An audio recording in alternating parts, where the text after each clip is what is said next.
Muito bem, como está a glória de Deus associada a um lugar específico e como comentamos aqui, ao templo na visão de Ezequiel, e aí paralelamente fazendo a ligação com Cristo e o templo nos dias de Cristo, nós vamos aqui entrar o tópico de número 4 sobre o Senhor Jesus e o templo. Qual foi aí de forma sucinta, dentro desse comentário, a relação de Jesus? Professor Fábio Júnior, com toda a liberdade. Sobre o Senhor Jesus e o templo, a explicação teológica. Jesus, ele, quando esteve conosco, meus irmãos, ele se constituiu, ele se colocou, evidenciou que ele era maior do que aquele que construiu o templo, o que projetou o templo, né, Salomão. Nós vemos isso em Lucas capítulo 11, a partir do versículo 31, Jesus se coloca como maior do que aquele que projetou, construiu o templo. Além disso, Jesus, em Mateus capítulo 12, versículo 6, ele se coloca maior do que o próprio templo. E Jesus, quando ele curou em Cafarnaum o paralítico, o comentador coloca essa referência para nós aqui, porque ela é significativa. Ele cura e diz: perdoados estão os teus pecados. Então, de forma subliminar, de forma indireta, Jesus vem trazendo uma ideia de que o templo vai perdendo as suas funções, porque ali estava quem era maior do que o próprio templo. E perdendo as suas funções por quê? Porque, como nós vimos no tópico anterior, chamamos a atenção para isso, uma das funções do templo era ser o lugar do perdão, porque era ali que as pessoas levavam os seus sacrifícios, cumpriam uma ritualística para que tivessem os seus pecados perdoados. Daí o estranhamento dos sacerdotes, do povo de Israel, quando Jesus dizia que em um lugar público, em um lugar qualquer, vamos dizer assim, ele curava alguém e dizia: perdoados estão os seus pecados.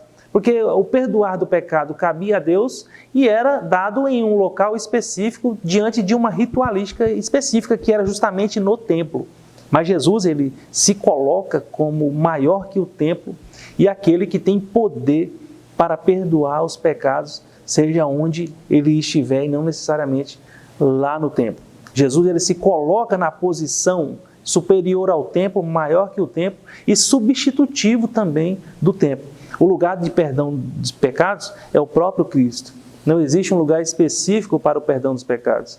Não existe um lugar escolhido pelo homem para o perdão dos pecados. O lugar de perdão de pecados é o próprio Cristo e ele ensina isso de maneira subliminar, quando ele cura e perdoa os pecados daqueles que são curados. O subtópico de número 2 fala sobre o fim dos tempos. Então, se num primeiro momento Jesus fala de forma subliminar, aqui, dentro desse subtópico, nós vemos Jesus falando de forma mais direta quando estava já caminhando para o final do seu ministério. Quando os discípulos, em um dado momento, eles estavam saindo do templo e os discípulos o convidaram para ver os alicerces do templo, ele diz de forma diretamente, ele diz: olha, não ficará pedra sobre pedras, porque ali ele já vinha de um discurso, já havia ensinado no templo, já havia trazido situações e ensinos sobre os eventos dos fins dos tempos. Ele estava saindo já para entrar na via dolorosa e cumprir a paixão pela qual ele veio aqui nesta terra. E então ele, saindo do templo, ele fala: olha, não ficará pedra sobre pedra. Por quê? Porque tal qual lá em Ezequiel, nós precisamos fazer essa correlação, tal qual lá, enquanto a glória do Senhor esteve no templo, o templo permaneceu. Quando a glória do Senhor saiu do templo, foi para o Monte das Oliveiras, tanto a cidade quanto o templo foram abaixo. Então Jesus ali não retornaria mais no templo. A glória, Jesus, a encarnação da glória de Deus, o Deus encarnado, ele está saindo do templo e então, da mesma forma, aquele templo seria destruído, como a história nos mostra que assim aconteceu. Então a glória do Senhor saiu do templo e o templo posteriormente também veio à ruína. Jesus, ele é a própria glória, ele é o Rei da glória. A presença de Deus. E aí, por fim, aqui finalizando, caminhando para o fim, o nosso subtópico de número 3 fala sobre a presença de Deus. Assim o Senhor Jesus substituiu de uma vez por todas o templo. A presença de Deus não está em um lugar específico. A presença de Deus está em todos os lugares, está conosco. A presença de Deus está conosco. Basta ter a sensibilidade de o perceber, e se estivermos numa situação que necessitamos do perdão, que assim o façamos. Jesus ensinou isso quando conversou com a mulher samaritana.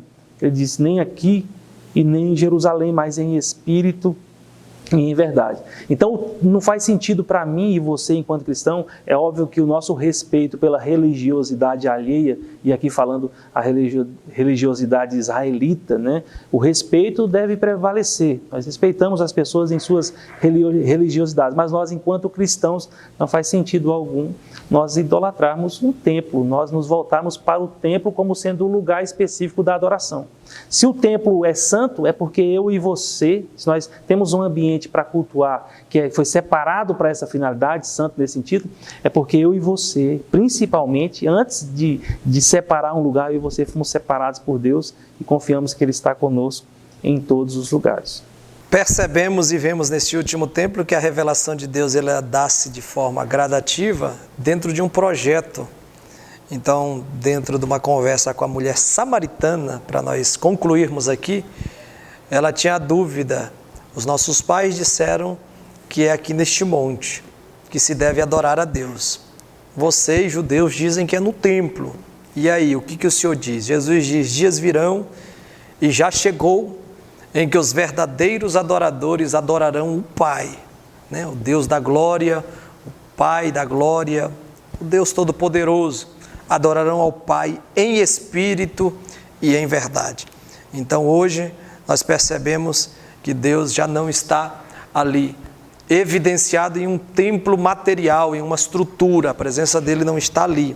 Mas Paulo diz em Romanos 12, rogo-vos, pois, irmãos, pela compaixão de Deus, que apresenteis os vossos corpos, parece que Paulo está olhando para mim e para você hoje, como templo e morada desse Deus, o Deus de glória, que apresenteis os vossos corpos vivos, santo e agradável a Deus, como o vosso culto racional. Então, o sistema de culto, de serviço do Antigo Testamento, com todas as suas ritualísticas dentro do templo, não existe mais.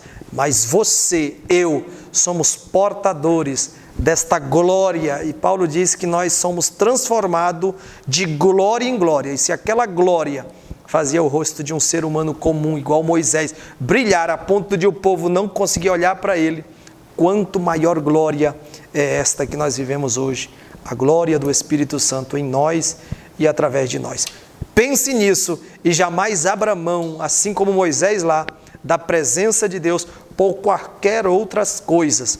E eu coloquei aqui um refrão daquele hino, né, que a gente ouve por aí: a festa pode ter cantor e pregador, convidados nobres, mas a festa que perde a Jesus é pobre, tá bom? Então com Jesus temos tudo, e a partir dele, com certeza, as riquezas imensuráveis de Deus serão desfrutadas. Neste momento eu quero orar com você e por você, pedindo que a glória de Deus, a presença de Deus, inunde teu coração e a tua alma. Oremos. Altíssimo Pai da glória, Deus Todo-Poderoso, nós neste momento entramos em oração com este homem, com esta mulher, com este servo, esta serva, que talvez, Senhor, tem, Senhor, se desvencilhado ou não dado a devida importância, Pai, para aquilo que de fato e de verdade devia ser a coisa mais importante, a prioridade das nossas vidas, que é recepcionar, Senhor, a Tua presença, que é jamais deixar, que é dizer igual aquele, Senhor, refrão daquele hino que diz, fica Jesus mais um pouquinho, ou aquele outro que diz, fica Jesus, já se faz tarde, a sombra da noite se aproxima, e eu te peço, Senhor, esteja sobre nós, esteja sobre eles, esteja sobre cada um, Senhor, dos nossos ouvintes, vai dissipando, Senhor, as trevas, vai raiando, Senhor, através da fumegante glória da Tua presença, Pai, os raios da Tua luz, dando direção, dando conhecimento de Ti, a interação necessária e principal, que é do Senhor com cada um de nós, que é com cada um de nós com o Senhor, que este acesso irrestrito, aberto mediante a cruz do Calvário, inaugurado quando o Senhor bradou, Pai, está consumado, em tuas mãos entrego o meu espírito, onde o Senhor gritou, Senhor, concluído, trabalho feito, não resta mais nada. Eu te peço em nome de Jesus, que esta inauguração seja desfrutada, Senhor, em nossas vidas, a partir, Senhor, da nossa fé, crendo naquilo que foi feito, crendo, Senhor, na suficiência, porque o Senhor é grande, é misericordioso, vai restaurando essa vida espiritual, vai restaurando esta casa, vai restaurando esta morada, vai dissipando, Senhor, tudo aquilo, Senhor, que prende, que tira, Senhor, a oportunidade dele e dela de estreitar o relacionamento, de se dedicar mais, de abrir mão da tua presença. Toda barreira caia por terra, toda barreira seja extirpada, que a tua palavra que limpa e purifica o templo, para que a tua presença resida, Pai, e a glória do Senhor se manifeste, possa a cada dia ser, Senhor, sobre nós. Ajuda-nos, Senhor, a continuar ou a dar continuidade aos primeiros passos, Senhor, que a tua igreja deu ali em Atos, e dar continuidade nesses quase 2000 anos, Senhor, nesta atualidade, que nós possamos dar a continuidade, carregar a tua presença, estar debaixo da tua glória, Senhor, dando glória ao teu nome e sentindo e transmitindo e compartilhando, Senhor, a tua grande obra. Senhor, assim nós oramos e cremos em nome para a glória de Jesus. Amém. Que Deus em Cristo te abençoe, que Deus em Cristo te ajude, que Deus em Cristo te fortaleça e que você seja um instrumento de bênção, nos ajudando a compartilhar este importante e rico material, onde nós falamos hoje sobre quando se vai a glória de Deus. Mas ela está disponível, é só você acessar, abrir a porta do teu coração e deixar Jesus entrar na tua vida, em nome de Jesus. Até a próxima, se Deus quiser.